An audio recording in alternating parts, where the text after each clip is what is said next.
Welcome to the Wiggin Sessions. I'm your host, Addison Wiggin. Today I have with me return guest, John Hunt, who is a friend of mine for two reasons. One, because he was a good co-host, I guess, with one of my colleagues, Judd Anglin, on an effort to understand the impending impact of Obamacare as it came in. And it's important to note that there's like some business aspects that we're involved in, or we have been involved in. John is, just to introduce him more appropriately, he's a doctor. He's a pulmonologist, which is a doctor of the lungs, and an immunologist, which is how you fight off infection. So he's very well versed in the subjects we're going to talk about today. One of them being like, how do these vaccines work and all that kind of stuff. And he's also a libertarian economist, and I'm expecting a smile on that one because he's been working with Doug Casey on a series of books about how different perceptions of characters working within the economy are perceived, and then what they can accomplish. And we'll go into that in a little bit. And then he's also sort of a armchair financial analyst, because they're looking at different stocks or mining companies or investing opportunities that would be interesting to a lot of the people that we're talking to right now. So we're going to approach it in that way. It's going to be a three-part discussion, but we're going to start with also there's in the libertarian economic discussion, we're also going to talk about the impending Great Reset. This just seems to be taking over every freaking conversation I have. Everyone wants to talk about the Great Reset. So let's begin. First of all, welcome, John. Thank you very much for having me. I should say, because we've done this before. Yeah, and you look very comfortable in that chair. It's a nice big one, so that as the more I eat, the less I have to get out of it. So this is great. Are you still in Maine? Actually in Virginia now. Oh, yep. Virginia. Okay. So just near the Chesapeake Bay, up the river a little ways. So it's a nice spot on the water. It sounded like you thought you had COVID, or you did have COVID last week. Well, I had all the COVID-y symptoms plus a test that popped positive. So I think that's adequate to call an actual COVID case. Yeah. So I got that out of my system, done with that. Do you believe that the tests reveal positive or negative or whatever? Do you think the tests are effective?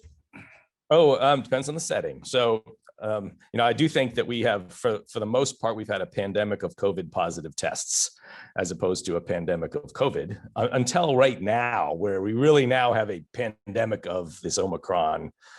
It's just going to get everybody. It's a joke. It's going to get everybody. And so it's a joke to try to avoid it at this point.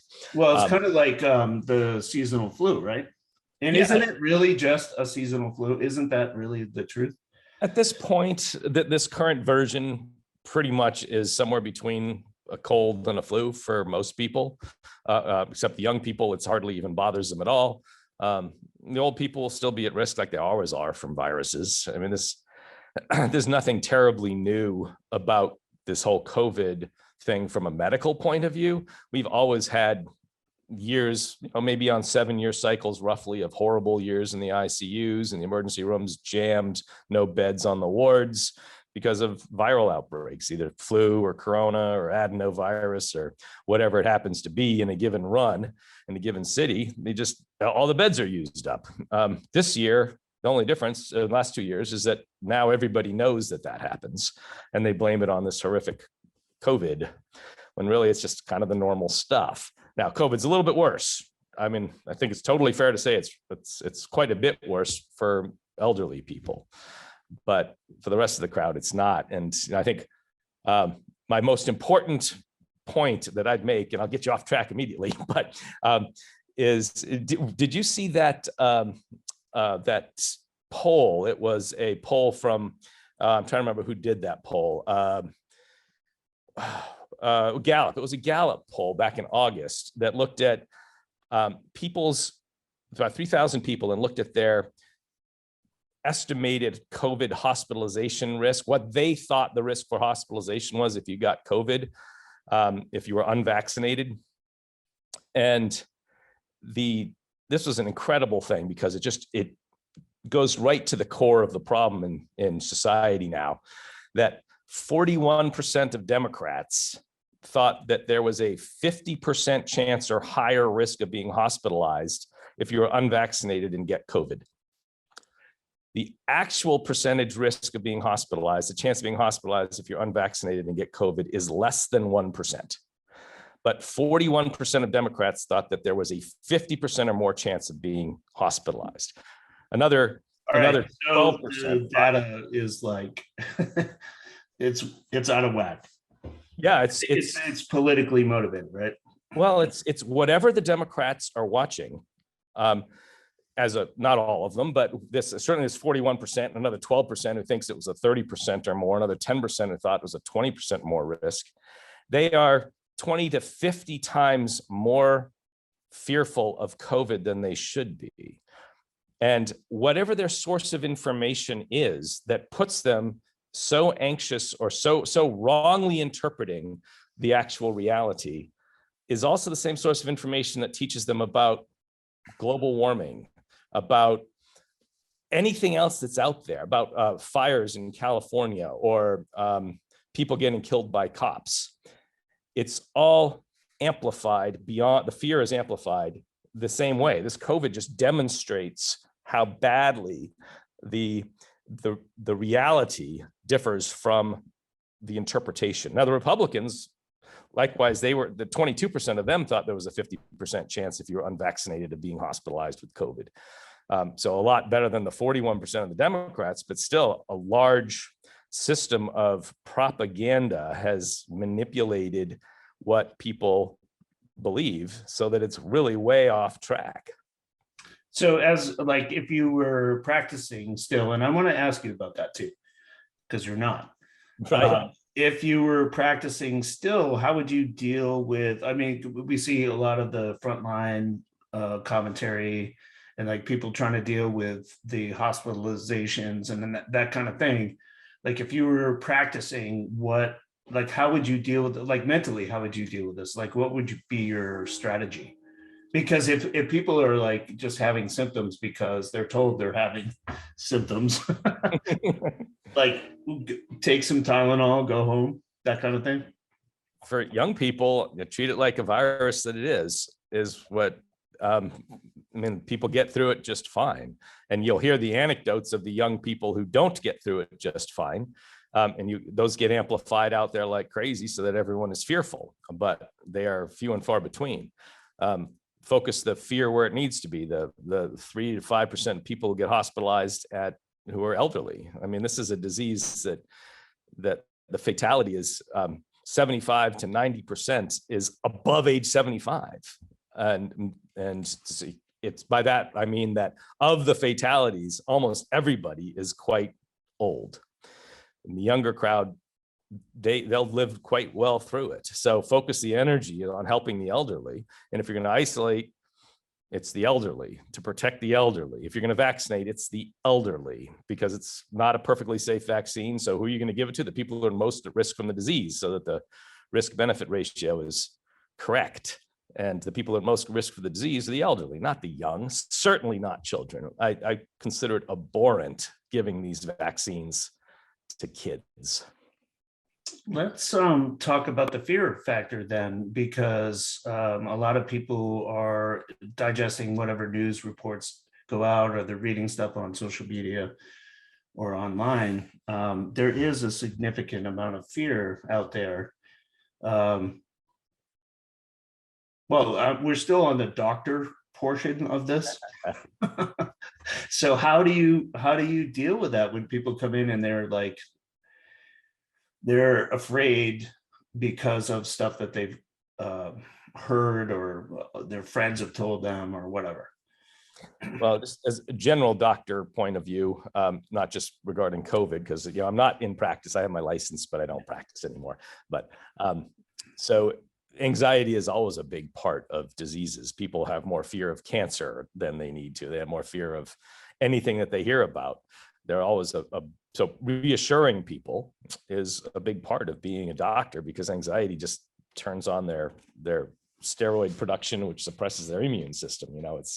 It's not terribly helpful. There was that movie, in the Bridge of Spies movie with Tom Hanks, where I like that movie. yeah, where the Russian spy is asked by Tom Hanks, so aren't you worried that they're gonna, put you to death? And he said, worry? Would it help? And it's like, worrying doesn't help much, is the point. So calming people down, but that's the antithesis of what the public health world is doing. Doctors will try to calm you down. The public health world, the so-called experts, who they may be experts, but their ethics are highly questionable. When you get an unethical expert, they're the opposite of useful. But the public health world is trying to get everybody all uptight. And so they're making people sick. And we're seeing the data now showing how much depression, anxiety, death, non-COVID related death has accelerated in the last year. So what do you make of these? And I'm just curious about it because we're all vaccinated in our entire family, and there's always lines wherever you go. And there's these right next to us here in Baltimore. There's a big line for testing, and people sit in their cars for hours at a time waiting to get tested. And then I look at it and I go, okay, so you get the test and you're either positive or negative, but what does that do? How do you, it's just a weird thing that we're going through. Everyone's afraid for some reason. And what's the benefit of that? What's the benefit of testing? It's a great topic, the testing topic. And I said at the beginning of this is until right now, this has been a pandemic of COVID positive tests, by which I mean to imply that the tests being COVID positive doesn't mean you have infectious COVID, doesn't mean you're going to get sick, doesn't mean you're going to get anyone else sick. It's a positive test. And if you take a test, they all have inherent test characteristics. There's a certain amount of sensitivity and specificity and positive predictive values and negative predictive values for tests. And you take a test that's not completely specific, meaning that, say 95% of the time, if it's positive, it's actually positive for the disease, and 5% of the time it's wrong. If you take but that's normal in any kind of test panel, right? Right. I mean, matter of fact, in most panels that you get a blood test, it's normal if it's within the 95% central part of the statistical package, and that's how normality is defined. But in the case of COVID, it's positive in an antigen test. You read the little color that appears, or positive number of cycles in a PCR test. You can pretty much make a PCR test, any PCR test, positive if you cycle it enough times.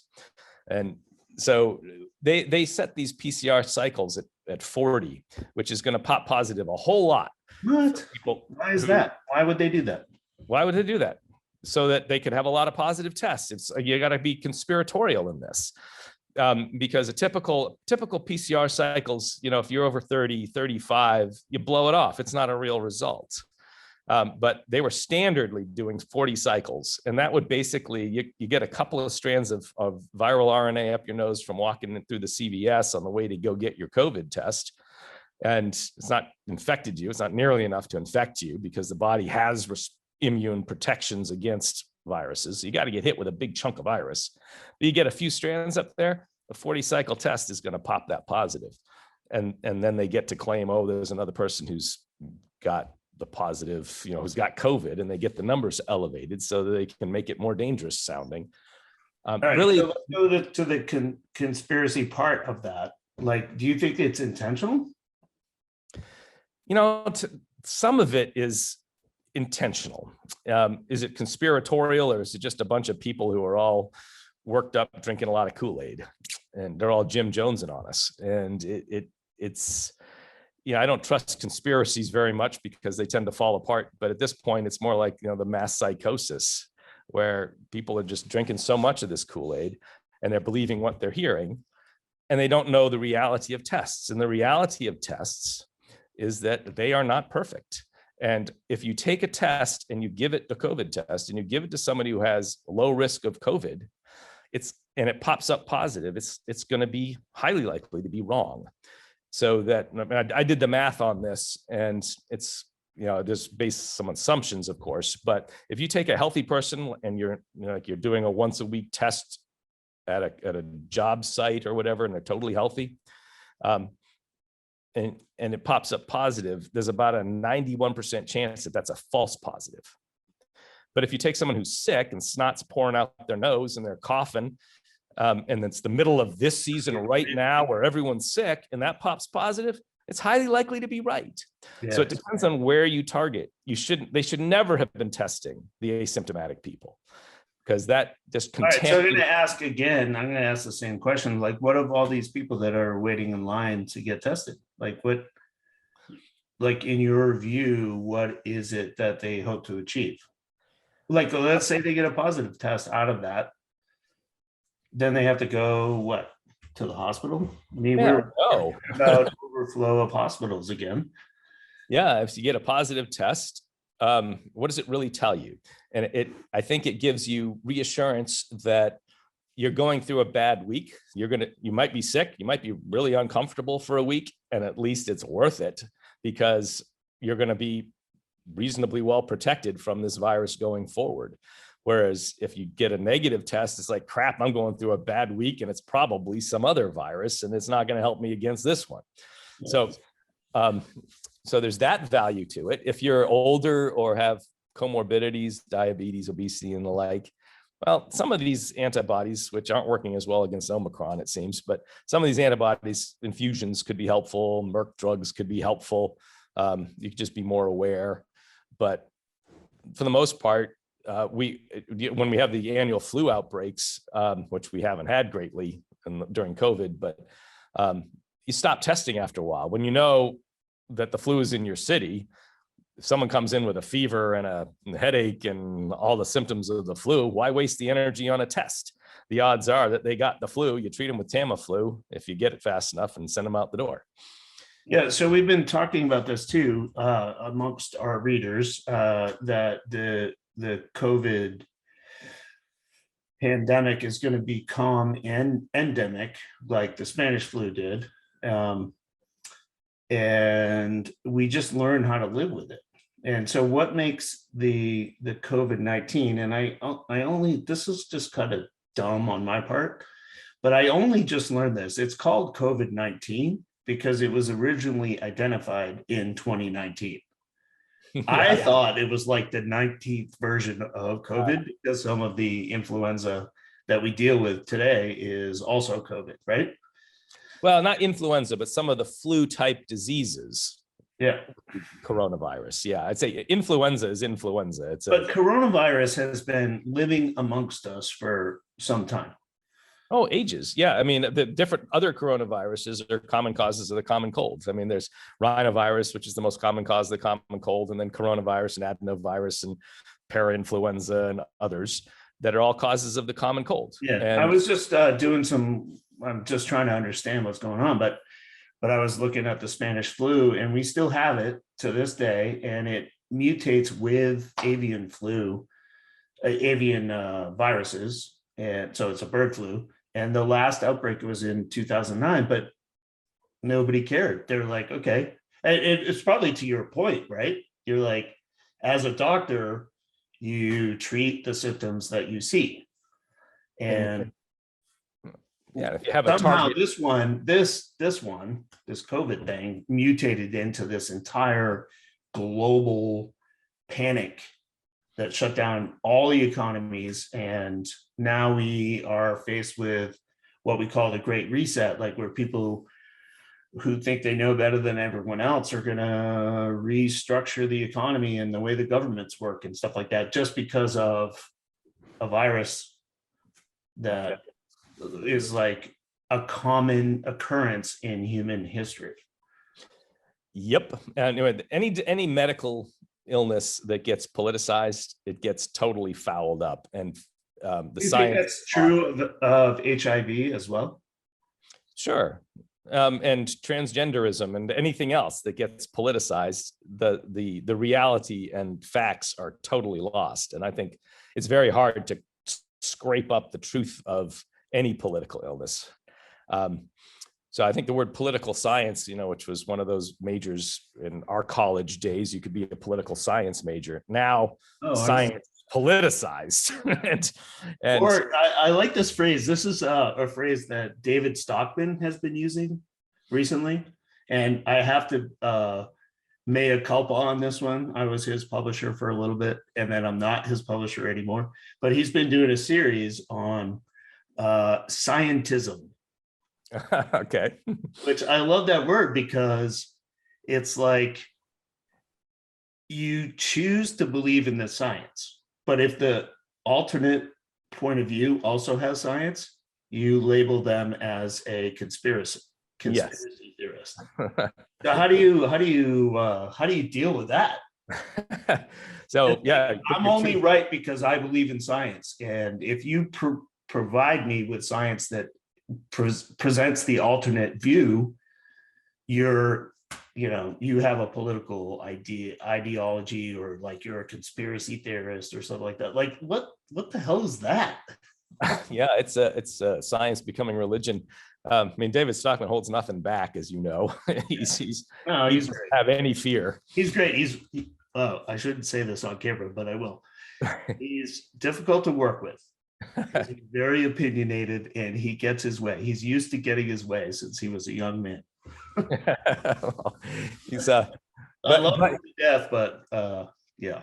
Well, we need these people who speak out and say things that should be obvious but aren't being said. So I usually enjoy what he writes. It's science has been completely politicized in so many ways. I mean, NIH funds a huge majority of medical research, most of which is utterly useless. I mean, it's people's hobbies being paid for by tax dollars. The overwhelming percentage of scientific papers that publish never get referenced by another scientific paper, i.e. no one gives a rat's ass. Yeah. And we're paying for that right and left. Some stuff comes out occasionally good. I mean, 1% of papers come up with something that's valuable to humanity, but most is garbage. But there's this built-in culture of, you got to do what NIH asks in order to get the money from NIH, because NIH money is coin of the realm in the university system. So NIH guides a lot of the research. And do they, when they're guiding the research, do they dictate the outcomes? Have you experienced that?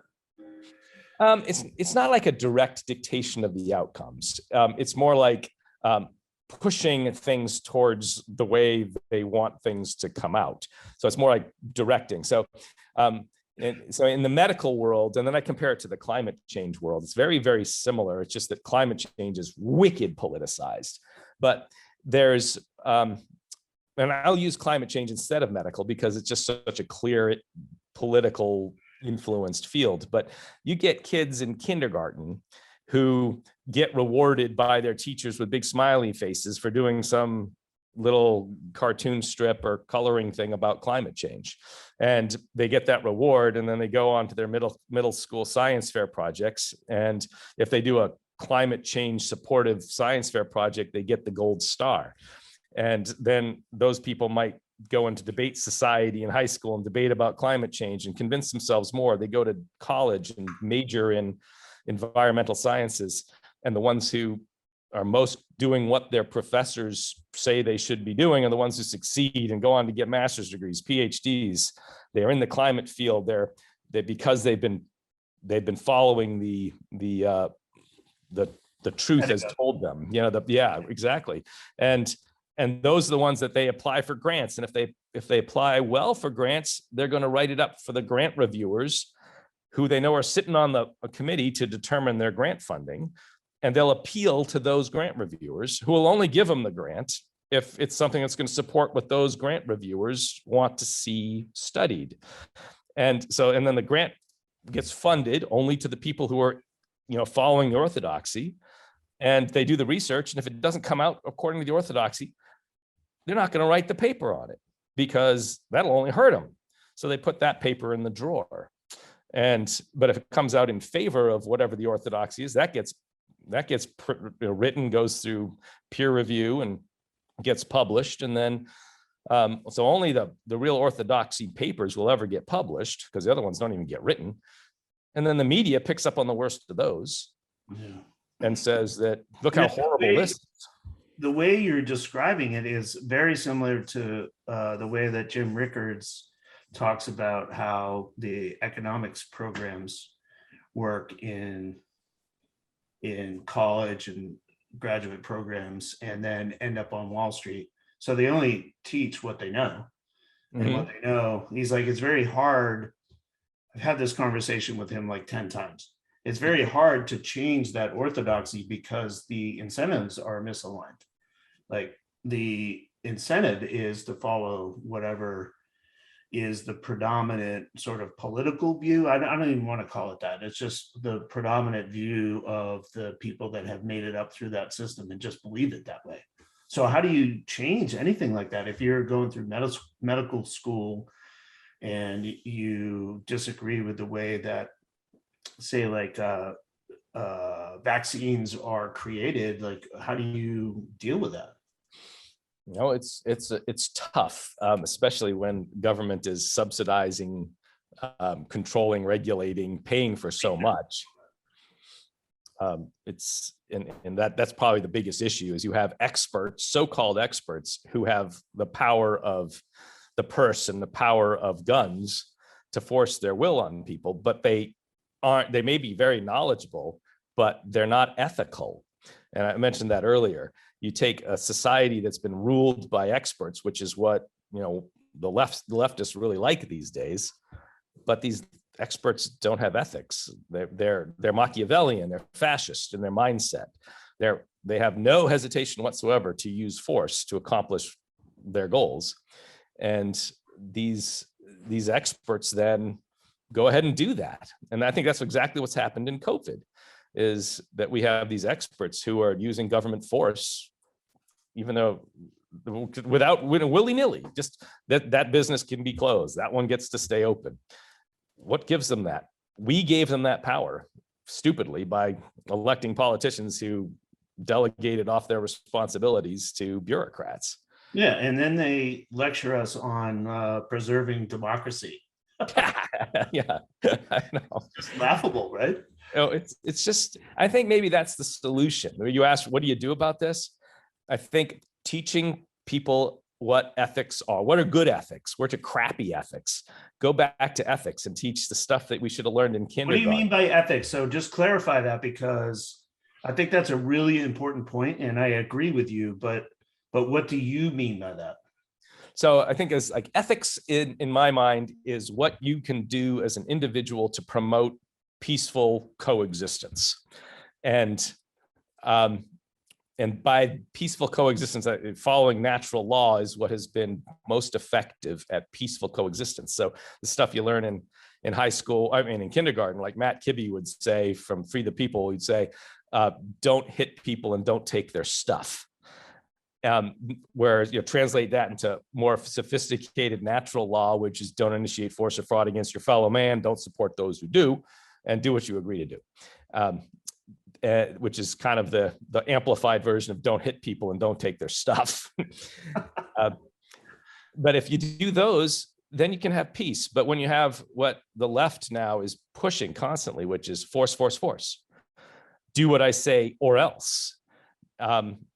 That's the war mentality. Also, like there's this weird element of shame involved. Like, like I picture Kamala Harris just like wagging her finger at the entire country, and then this is on January 6th, and then Biden comes on and he just wags his finger at, like, Like, who are these people? Yeah, What there are gives moral them the right? authorities. Do they think that because they won the election, and that's debatable, that they get to lecture everyone else about their morality because they don't agree with that? Does, I mean, it's like un-American to me.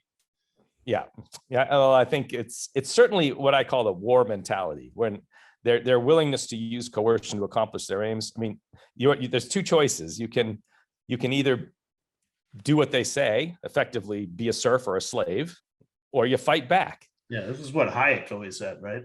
Yeah, yeah, the road to serfdom. And also Apollo from the original Battlestar Galactica Yeah, said really. very similar. Yeah, he says, the opposite of peace.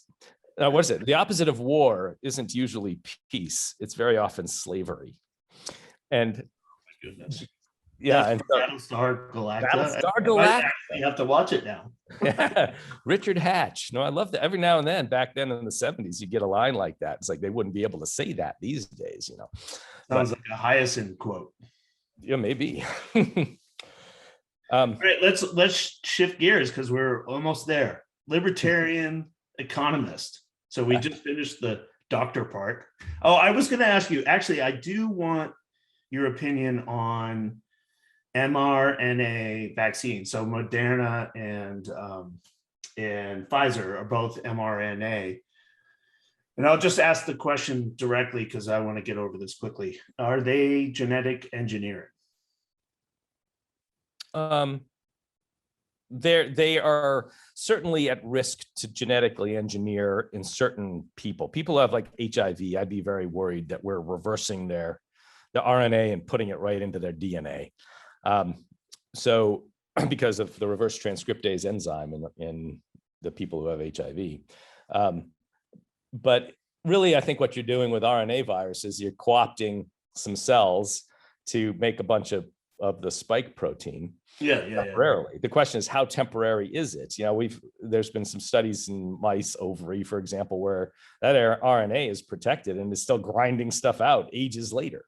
And so is it genetic engineering? It's not engineering the somatic cell lines in most people, but those ovaries, it may be. Because ovaries are where the eggs are. That's kind of scary for a lot of people. Yeah, I mean, those germ cells in the ovaries, not bug cells, but the cells that make new humans, conceivably it works its way back in there. These are all concerns that are valid concerns that they shouldn't scare people away from the vaccine if the vaccine has obvious benefits in a certain group, like the elderly. I think it's most likely going to be beneficial for the elderly to get this. It protects them for a few months from severe illness. But that seems to be like a pivotal point. Is like it doesn't prevent the spread, but it prevents like severe illness. That seems to be the line that we're drawing right now. Right, and that's all that's ever been proven. And the notion of this herd immunity thing, the coercing vaccines, the people who are at low risk of the illness, it's so far outside the realm of normal medicine. It's very, very abnormal what they're doing. Using force to vaccinate people to protect, to generate herd immunity, when we've not proven, nobody's proven that herd immunity can be generated from these things. Well, especially in a country like the United States, right? Because we travel and we do all kinds of different things. The only way that they could prove herd immunity is ultimate lockdown. Yeah. Which they tried in Italy and in Israel, and it didn't work in either place. Nope. It's just, and I think nature's going to win. The question is, can we hold these experts and the people who have been using the coercion to account? We call them? Laugh it off. What do you call them? We call them the barbarians of specialization. Barbarians of specialization. Okay. Yeah, and that quote actually, that's a phrase that Ortega y Gasset. Do you know him? No. He was an economist in Spain in the 30s, and he was talking about how the Spanish culture turned fascist in the 30s, and then they ended up having their civil war before World War II broke out. Mm-hmm. And he criticized the specialists, the barbarians of specialization, for dominating society. And the title of the book where he talks about this is called The Revolt of the Masses. And the Civil War broke out because eventually the masses were like, we don't believe you anymore. But sounds like it's highly reflective of what's going on now. Yeah, And I think it is. we talk about the Spanish Civil War. But you know what? I say all that, and I don't want to see that. I don't want to see that out my door. I don't want to see that in New Hampshire or Virginia or Maine. Yeah, we don't. But on the flip side, this in a civilized manner. But we are dealing with that same fascism. You know, I mean, back when Obamacare was coming, I said, this is fascism. Yeah. And you look back on Obamacare. Tell me that story, because you ceased your practice. Yeah, you know, you don't want to be driving the train to Auschwitz. You have to make a stand. And the medical system under, you know, up through the 2000s was crony, increasingly crony, no doubt about that. But Obamacare, what Obamacare did was, among several things, was forced the cronyism on everybody. So, you know, forced cronyism is a reasonable definition of fascism, where the government and groups, i.e. corporations, associations, unions, you know, hospital associations, unions, AMA, whatever, are taking power away from the individual. And that's exactly what happened with Obamacare, is it coerced that cronyism on everybody. And that, in my book, is fascism. And so I knew I had to get out and work on the anti-fascism side, not the Antifa side, but the true anti-fascism side, i.e. probably the economic opposite of fascism would be libertarianism and or anarcho-capitalism or something. So I'm fighting against it, which is, it's difficult. You know, it's hard to fight against fascism. But it's amusing to see the left, who, you know, Obamacare was party line vote. And they still can't get it through their heads that that's a fascist program and that they are the fascist party right now.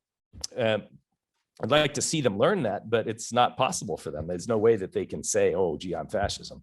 No, I'm not. You are, would be the response. But Obamacare is not only bad because it's fascist, but it's also, it took all the problems and made them worse. So if you think back on, you know, you hear about the problem with third-party payers, where, you know, and who are the third-party payers? Well, the first party is the doctor, the second party is the patient, third party is the, you know, payer, the insurance company or the government. And it used to be, before Obamacare, that the doctor wanted higher prices, doctor facility wanted higher prices. The patient didn't care because they were insured, but the insurance company would want lower prices. When they made Obamacare, they changed the incentives of the insurance company so that the insurance company now wants higher prices. So now we have a system where patient doesn't care, doctor facility wants higher prices, insurance company wants higher prices. You get higher prices. And it's just economically insane. So if I'm a libertarian economist, it's looking at the unintended consequences of what people decide and coerce on others, and seeing how stupid the results are and how predictable they are. Yeah, but they, you know, the people that agree to the legislation, they don't stick around long enough to see what the results are. Yeah, that's right. I think that's what's wrong with our political system too, is people stick around in Washington. They can make all kinds of deals, but they don't have to live with the consequences.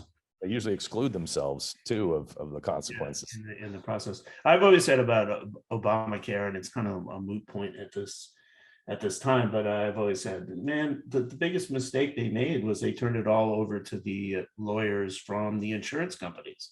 They didn't write the law. They were like, what do you guys want? Yep. And that's what happened. That's pretty much exactly what happened. It's the insurance companies made the deal. And basically, the way I see it is that the insurance companies did a deal with the devil, the government.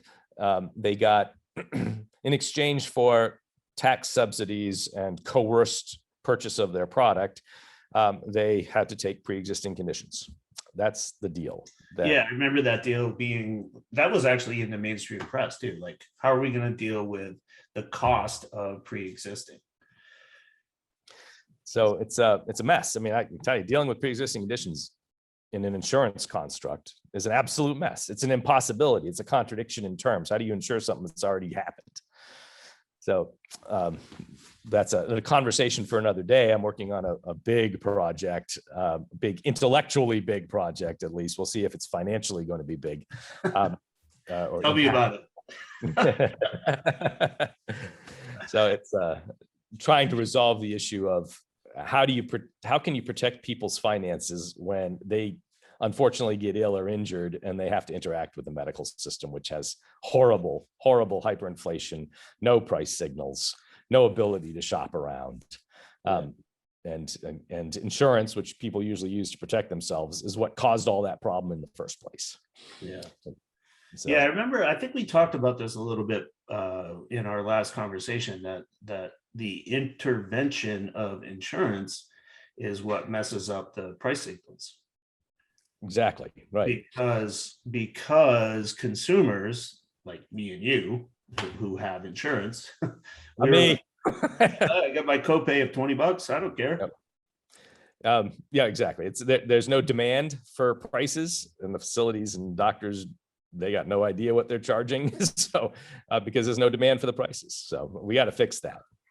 But how do you fix it when the insurance companies have a lot of money and they have, the people that are making the laws are just in their pocket? How does that work?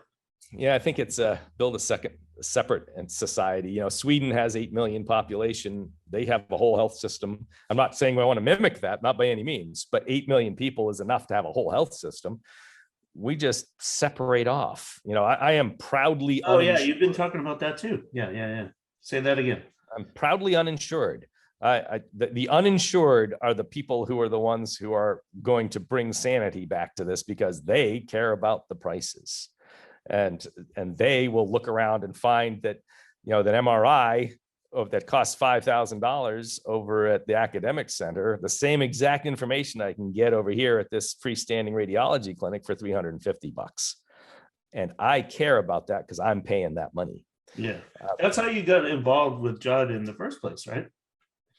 Yeah, that's exactly right. As chief medical officer of one of the healthcare sharing ministries. I am a chief medical officer of one of the healthcare sharing organizations now, a different one. Yeah. So you believe you had COVID last week?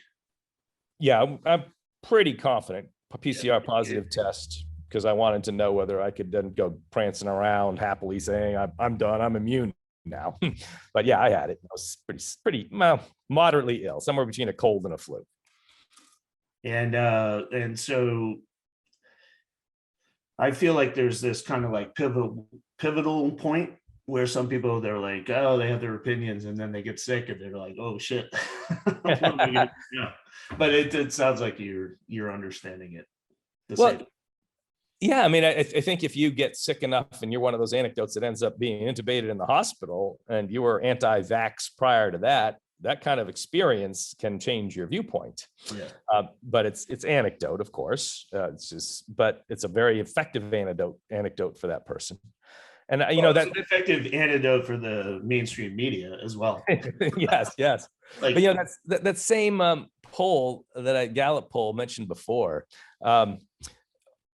it also teaches that the Republicans have more fear of the vaccination than is probably deserved. The same way that the Democrats have more fear of the disease than is appropriate.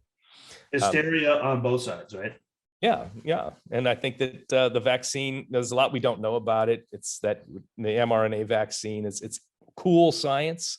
Maybe there's going to be a lot of use for that kind of science in the future. But using it as a mass vaccine so early on in our understanding of it is not wise. There could be bad effects, but I think the biggest issue is it's not going to be that effective. It's very hard to make vaccines against respiratory viruses. The flu vaccine that we get every year, most people get every year, ranges from 40 to 60% effective. Never is it more than 60% effective. They're hard to make, these vaccines. So we move from a pandemic to endemic. Yeah, we'll have some version of COVID for years and years, no doubt. It's just going to be a cold, probably, because as nature has responded, and we all get this infection currently. I mean, I think we're going to have next 2 months where everyone's going to get sick with this, and then it'll settle down into endemic mode. As my kids would say, stupid COVID. Stupid COVID. All right, so let's shift gears. Tell me a little bit about the book series. What are you on the fourth one now? Yep, we're working on the fourth one, and I say that it's called High Ground. So set it up a little bit so that So as we talk about it, people understand what we're talking about.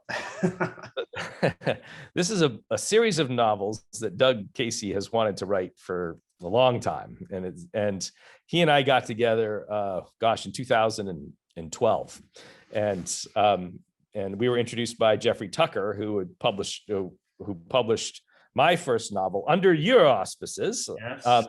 Years and years ago, and Doug was looking for a fiction author, and Jeffrey thought of me as a fiction author because I published something with him. Thank you for that, by the way, Addison.